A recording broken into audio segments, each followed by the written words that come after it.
Is there anywhere in life where you feel comfortable leaving money on the table? Ask yourself that question. If your answer is, well, yes, actually, sometimes during tax season, I like to give just a little bit extra because I'm feeling generous and I want to give back to the good guy, then turn this video off. It's not for you. But if the answer, and I assume this is all of you, is, hell no, I'm trying to make more money and keep as much of it as possible, then you'll want to hang around for a little bit. Because I don't know about you guys, but the last thing I want to do is give away more money to the people whose sole objective in life is to take my money in the first place. And that's exactly how these sports books operate too. As a matter of fact, think about the sports books like the IRS for a second.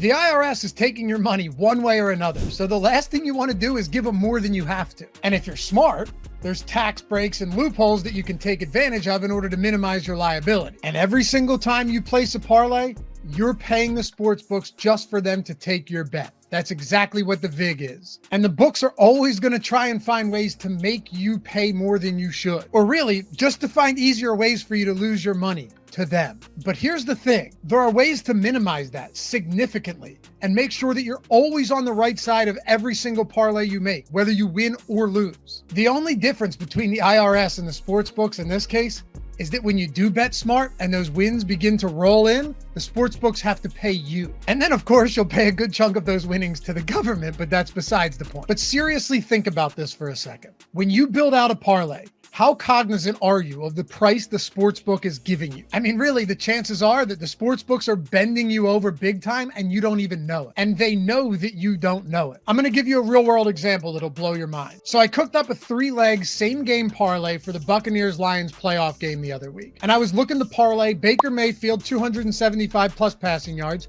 2 plus passing touchdowns, and a Mike Evans anytime touchdown against that Lions terrible secondary. So first I went on FanDuel, plugged these 3 legs in, and they gave me plus 369. But there's no way I'm placing that bet just because I like the 3-leg combination and really think it can win, which I did. That in and of itself is the mentality of a losing bettor, because everything has to make sense first before we place the bet. So I went to BetMGM and they priced it at plus 400.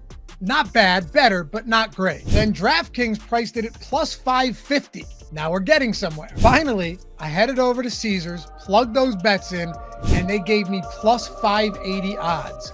Boom. That bet ended up winning, and we profited $580 on a $100 bet. But it wouldn't have mattered if the bet lost. That's entirely irrelevant. The reason for doing what I did is exactly the same whether that bet wins or loses. And that's precisely the point of this video. Here's what I mean. If I was betting on just one sportsbook, FanDuel in this case, my $100 bet would have netted me $369. But because I took the time to shop around, we got a $580 win on Caesars. Now, sure, that's a $200 difference in profit on just one bet, but do you realize how big the difference is over time? Think of it this way. If I place that bet 100 times on Caesars, I'd need to win around 15% of the time to break even. Here's the formula on the screen to find the break-even percentage or the implied probability on any bet you make. Pause the video, take a screenshot, memorize this formula, and use it every single day you bet. But on FanDuel, with the odds they were giving us, I'd have to win over 21% of the time just to break even. Take it a step further and actually visualize this process for a second. And now let's just say we won this bet 20% of the time. On Caesars,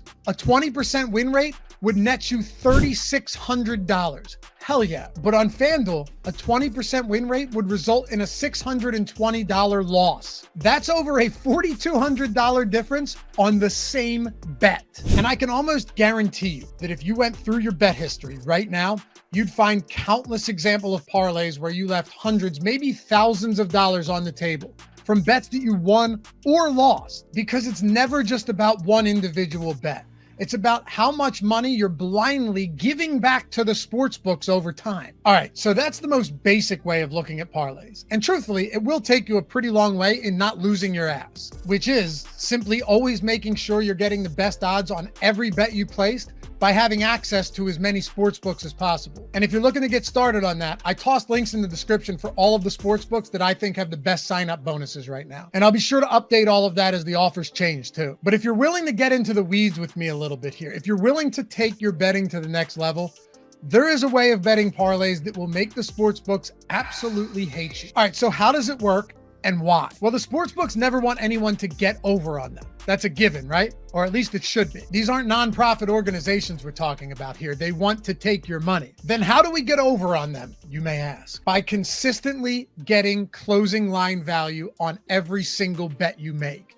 And in this case, every leg of every parlay you place. And all that closing line value actually means is that you're getting a better price or better odds on a bet when you place it than when the bet closes. Look at our parlay builder on OddsShopper.com for a second. We use an algorithm that tracks the market in real time and recommends only plus EV bets for each leg of your parlay, of which you can choose which ones you want to add. And in the simplest of terms, plus EV betting just means you're finding all of the mispriced odds across the market, across all sportsbooks, and pouncing on them before the sportsbooks can move to correct them. You're starting to see why they wouldn't exactly love us for doing this kind of stuff, right? So to show you guys exactly what I mean, I randomly built 4 3-leg parlays in our parlay builder this morning at 10 a.m. One on FanDuel, one on DraftKings, one on BetMGM, and one on Caesars. And of course, all of them consisted of only plus EV legs. And at the time of placing those bets, the odds were plus 596 on FanDuel, plus 573 on DraftKings, plus 669 on BetMGM,